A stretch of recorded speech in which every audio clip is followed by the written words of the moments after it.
If you are not a reader, this one's for you. I think I may have read more books in the last year and a bit than I have in my entire life.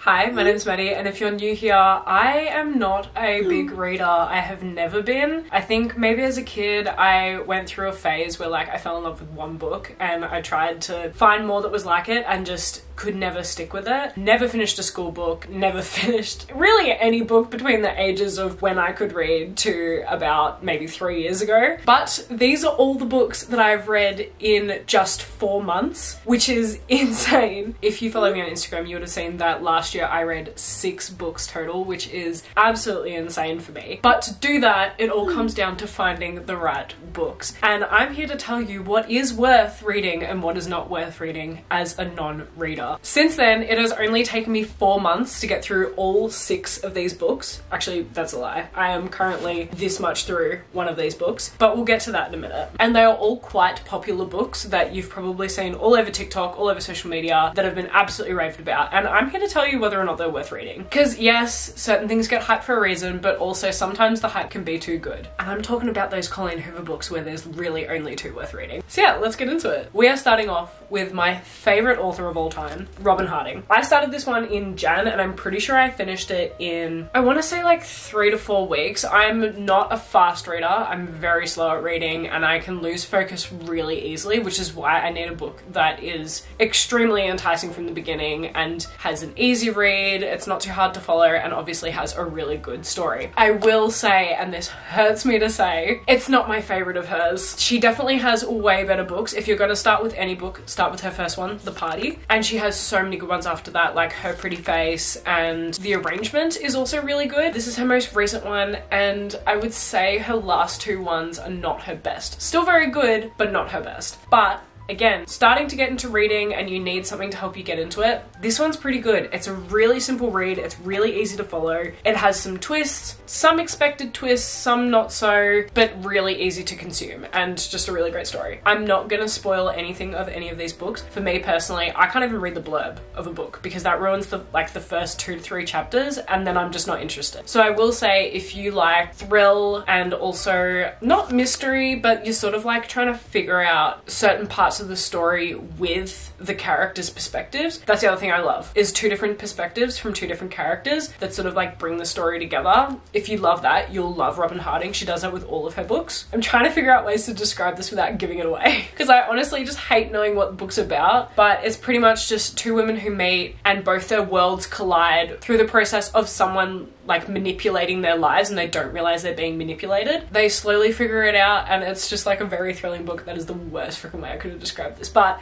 I would recommend this. The next book I read was Yellowface by Rebecca F. Kong. I'm so sorry if I say that name wrong. This one, I kept wanting it to go somewhere. The whole book is sort of surrounding a writer who has stolen someone else's work and publishes it as her own, and obviously people start becoming suspicious and finding out, and I just really expected this book to go somewhere more. I just feel like this book wasted a lot of time on explaining the background of how publishing works, which to a certain extent is quite interesting. Like I learned a lot about like the process of publishing a book and the PR behind it and everything like that, but I just felt like it repeated itself a lot and just wasted a lot of chapters on the logistics of publishing. I would say that if you're trying to get back into reading, I would not recommend this one. I know it's very popular and for good reason, like it's written pretty well, but I don't know, for me, I finished it, but there were moments where I was like forcing myself to finish it. So unfortunately, would not recommend this one. The next book I got through was Normal People by Sally Rooney, and unfortunately, I wouldn't recommend this one either. Again, this one was really popular and I'm pretty sure they even made it into like a TV show or something, but it was so repetitive. It just went absolutely nowhere. Again, without giving too much away, it's basically about this boy and a girl who have sort of like a situationship in a sense, and it's just classic situationship. It goes back and forth and like they're together then they're not together and they're not communicating, and it just goes back and forth a lot and no one's expressing their true feelings and you're just sitting there going, oh my god, have a conversation, just like leave it or get together. It just doesn't end. You get to the end of the the book and it's literally the exact same thing after every single chapter. It's, oh, they think they're gonna work things out, oh, they're not gonna work things out. Oh, they think they're gonna work things out, oh, they're not gonna work things out. I love how I said I wasn't gonna spoil anything, but that is literally the entire book. It is just so boring and kind of hard to follow as well. The timeline is just so irritating. Like, it skips months and months. Like, it doesn't tell you what happens in between the time, and it's just like, it's just so piecey. You can't follow it. It's just such a bizarre book,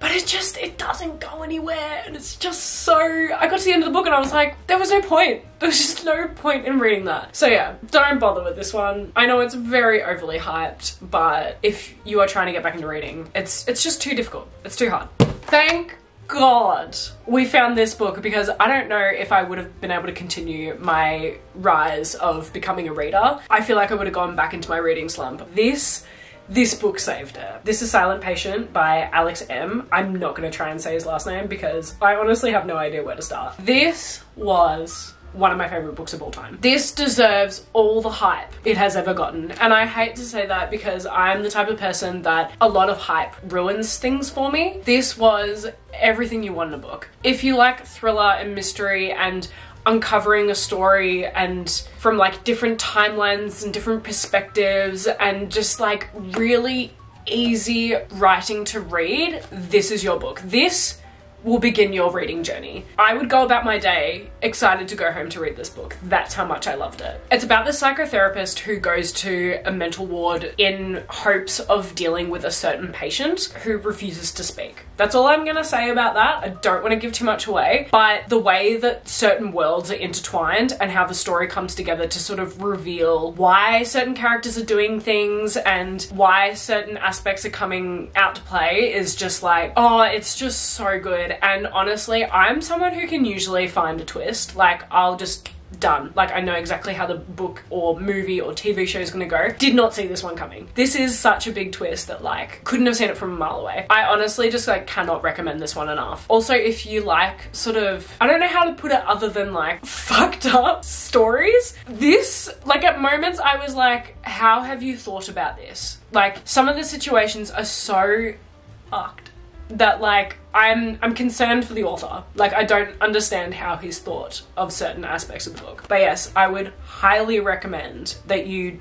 start with this one. Going along with the murder mystery, we have A Good Girl's Guide to Murder by Holly Jackson. This is the first of a 3-part series, which I didn't realize until after I'd finished it. I haven't read the other 2, but I've heard they're just as good. And they follow the same character, but not the same story. So you will get satisfaction at the end of the book knowing that the whole story is completed and wrapped up. It's not like, now I have to read the other 2 books to like finish the story. From what I've heard, the other 2 stories are their individual stories, just including the same main character. This is another really easy read. I will say that as a 23-year-old, it's sometimes hard to get myself into the zone of a story that involves high school because I'm like a few years out of that. I know, I'm so freaking old. But because I'm a few years out of high school, sometimes it's hard for me to like get back into the zone of the high school world. But this one does it really well. Like, the main character is in high school, but it doesn't surround that. Like, she's more out of that world, if that makes sense. Again, without giving too much away, it's essentially a girl in year 12 who decides to look into a closed case that happened in her town. And so she believes that it shouldn't be a closed case and starts to investigate it. She gets into a bit of trouble, becomes a little bit dangerous. The only thing I would say is maybe don't make this your first read, just because it does follow her story like a normal, but it also has inserts of like her documenting certain interactions, and she's written out like phone call conversations and text messages. I'll see if I can find something. Like, this is a page of the case that she gets from the police, and this is her transcript of like a conversation. Obviously don't pause and read it because you're going to ruin the book for yourself. But it's not just straightforward story, it's also parts of her documenting her findings. So that can be a little bit off-putting for some people, but I promise you it's not a lot. Like, it's not half the book. But yes, I would highly recommend this, and I'm so excited to read the 2nd and 3rd book. Another thing is, it is like, it's not like overly big, but it did take me a little bit longer to try and get through this because there is so much information in this book. But yes, I wouldn't say it's your first read, but definitely put it on your list. And finally, this is the book that I'm currently reading. I know I should probably only add ones that I've fully finished, but I would not recommend this. This is Happy Place by Emily Henry, and you would definitely heard of Emily Henry. Some of her really popular books is Book Lovers and Beach Read, and if you watched my previous vlog, you would have seen that I went to the library and tried to find a bunch of books, couldn't find them. But I was looking for Beach Read of hers and couldn't find it because it was obviously on loan. But this is the only one I found, and it's just... I'm trying to remember if people actually recommended this one, but I know people rave about Emily Henry, and I don't get the hype. I got it because I knew it was going to be an easy, chill read. It's like, it's not romance, but it's kind of like a happy read. Like, it's nothing dramatic really happens. It's just sort of like regular people doing regular life kind of things. And it sort of follows like the breakup of these two people as a part of this friendship group, and they're having to go on holiday and sort of hide it from their friends. But then there's obviously moments of, you know, confusion and just typical breakup stuff where you're like, should we be together? Should we not be together? Like that kind of stuff. And it's fine. It's just not very exciting. Like, these books, you wanted to read the next chapter. Like, it left you on the edge and you were just like, it's already at midnight and I need to get up early, but I'm willing to lose some sleep so that I can read more chapters. Whereas this one, I'm like, oh my god, I've read one chapter and I'm done. I would just say, if you are trying to get back into reading, it's not fast-paced enough, it's not engaging enough, so I would maybe avoid this. I don't know about Book Lovers, it might be better than this one, but I probably wouldn't recommend it. I mean, I'm this far in, like, that's how much left I've got, and I'm honestly really struggling to try and get through it. I will say, and I usually go by this rule, if you don't love it, get rid of it. Try and read another one. I know it can be disheartening sometimes when you're not a big reader and you're trying to get into books and you just can't seem to finish any. I mean, like, don't get me wrong, give a book a chance. Like, at least get a quarter or like a third of the way through and then make judgments about the book, because some books do take a bit of, you know, a bit of a build up, a bit of world building to sort of get into it. But if you're not a big reader, it's not worth trying to force yourself to read a book that you're not interested in, because it's just going to make you resent books. And it's going to make you feel like you're back in high school having to read those books that you have to do an essay on and you're never going to finish it. You're just going to go to Spark Notes and just get all the answer through there, and you think you're going to do well on the essay and then you get like just a pass, like a 56, and you're just sort of like, what was this all for? You know what I mean? Don't know that from experience. So yes, this is all the books that I've read so far this year. If you like these kind of videos, please give me a like, and also comment down below any books that you're thinking of reading that you might want me to read first, so I can tell you whether or not it's worth it. And I can do another one of these in a few months. You've got to give me a few months because I'm not a fast reader. I already have these on my list and I have heard amazing things about them. So look forward to that in the next video. I hope you enjoyed this. Something a bit new, something a bit different. I'm not usually making videos about books, but I've been really getting into it. Make sure you like, subscribe, and I'll see you in the next one. That's it.